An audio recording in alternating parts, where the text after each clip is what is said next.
나이가 젊으시고 아직까지 성관계가 중요하신 분들 같은 경우에 같은 수술을 우선적으로 고려해 보시면 좋을 것 같고요. 전립선 비대 정도가 심하고 전립선 사이즈가 많이 큰 경우에는 안녕하세요. 메가비뇨기과 약수점 김대희 원장입니다. 안녕하세요. 메가비뇨기과 평택점 김현철 원장입니다. 안녕하세요. 메가비뇨기과 신림역 원장 박준명입니다.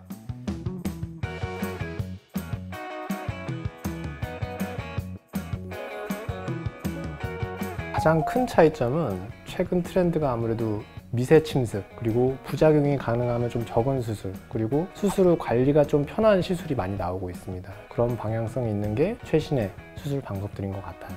전립선 크기가 많이 알려져 있는데 크기만 따지면 이제 30g에서 우리나라 사람 같은 7, 80g 안쪽은 이제 그런 최소 침습적 수술, 특히 리줌이죠. 그런 수술들을 하는 것도 괜찮다고 봅니다. 성기능 장애가 좀 훨씬 더 적기 때문에 유리한 부분도 있고 회복도 좀 빠른 면이 있어요. 전통적인 레이저 수술들이 여전히 이제 많이 하는 이유가 비용적인 측면도 무시는 못하고요. 정액을 보존해야 되는 나이가 이제 아니면 효과가 좋은 쪽으로 이제 가는 경우도 많아요. 그거에 맞춰서 환자분들의 경제적인 부분도 봐야 되고 크기도 봐야 되고 나이도 봐야 되고 성기능을 유지해야 될지 장단점을 설명해 드리면 환자분들이 그 중에서 이제 선택할 수 있도록 저희는 뭐 가이드만 해주면 된다고 생각을 하고 있습니다. 저희 환자분들께서 가장 많이 물어보시는 거는 유로리프트를 아직도 가장 많이 물어보시는 것 같아요. 아무래도 그게 그나마 가장 오래됐고 광고가 제일 많이 되어 있는 것 같습니다. 그래서 간편한 거,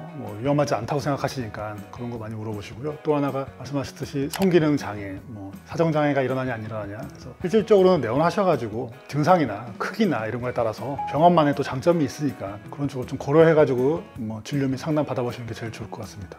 유로리프트가 한물가고 이제 새로운 또 물결이 리줌의 시대가 왔다고 해도 과언이 아닐 정도의 분위기이긴 해요. 저희가 방광 내시경을 보면은 구조적으로 약간 이제 방광 전립선이 크지 않은데 방광목이 좁다든지 높다든지 그런 경우에는 여전히 유로리프트도 하나의 옵션일 수 있다. 그런 경우에는 이제 또 리줌이 선택이 될 수가 없거든요. 특이한 모양 같은 경우에는 리줌을 할 수가 없는, 도움이 안 되는 경우도 있어요. 여러 가지 수술 아이템을 다 가지고 있는 병원이 더 살아남을 수 있는 강자가 되지 않을까 생각이 듭니다. 아무래도 시술 시간 자체가 좀 짧고 간단하다 보니까 경우에 따라서는 간단한 마취로도 가능하고 출혈 가능성이나 이런 것들도 좀 적기 때문에 최근에 추천을 하고 있는 것 같고요. 수증기로 전립선 조직을 괴사시켜서 크기를 확실히 30% 정도 감소시킨다는 명확한 장점이 있기 때문에 성기능이 어느 정도 보장이 된다는 점에서는 아주 괜찮은 수술로 저희는 생각을 하고 있습니다. 역행성 사정이나 요실금 같은 경우에 TURP나 혹은 홀렉 같은 수술에서도 아무래도 발생할 수 있기 때문에 두 가지 수술을 할 때 조금 더 신경을 써야 될 부분인 것 같고, 유로리프트는 역행성 사정이 거의 제로에 가까운 정도라고 보시면 되고, 리줌 같은 경우에는 좀 더 장기적인 데이터가 더 쌓여야 되겠지만 현재까지는 한 4에서 6% 정도 제로는 아니에요. 기술적으로 이제 의료진이 좀 경험이 쌓이면 또 낮출 수 있는 경험들이 쌓이고 있다고 지금 보고 있습니다. 네.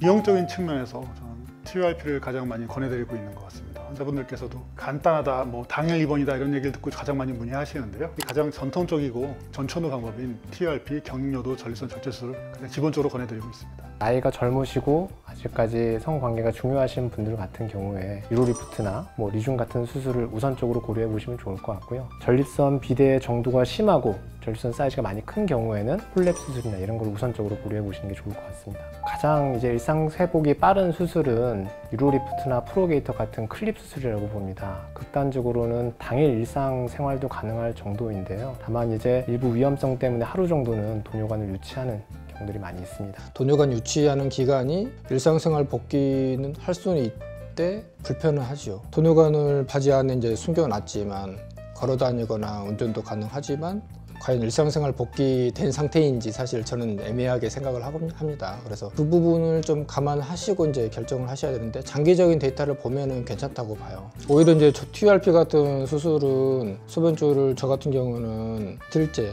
평균적으로 뽑고 있거든요. 소변줄로부터 해방되는 시간이 일상생활로 복귀 시간이라고 치면은 오히려 이제 레이저 수술 종류가 더 빠를 수도 있다고 봐요. 이제 처음 하는 수술이 제일 중요합니다. 그래서 적절한 케이스에서만 수술을 권장하고 또 신뢰할 만한 병원을 찾아서 수술을 하시는 게 중요할 것 같습니다. 만약에 수술을 선택한다면 최대한 정보를 모으시고 여러 병원 몇 군데 좀 다녀보고 그래서 나한테 맞는 수술이 어떤지 선택할 필요가 있다고 보고, 전립선 비대증은 흔하게 약물 치료로 하면은 완치가 없다, 평생 먹어야 된다, 그 부분들은 환자분도 알고 계세요. 더 나빠지기 전에 차라리 수술을 해서 약으로부터 해방되시는 게 좋지 않겠느냐, 그런 부분도 생각을 드리긴 합니다. 수술하면은 모든 게 다 좋아진다라고 약간 기대가 크신 분들이 계신데요. 주로 소변이 잘 안 나오거나 잔뇨가 많이 남는 경우에, 폐색 증상이 심한 경우에는 수술을 추천드리고요. 자극 증상이 많이 동반된 경우에는 우선적으로는 약물 치료를 먼저 받아보시고 어느 정도 개선되는지, 물론 수술을 하고 일정한 시간이 지나면 자극 증상도 많이 개선이 됩니다. 그래서 반대로 또 너무 두려워하지 마시고요. 원장님들과 상의 후에 결정하시면 될 것 같습니다.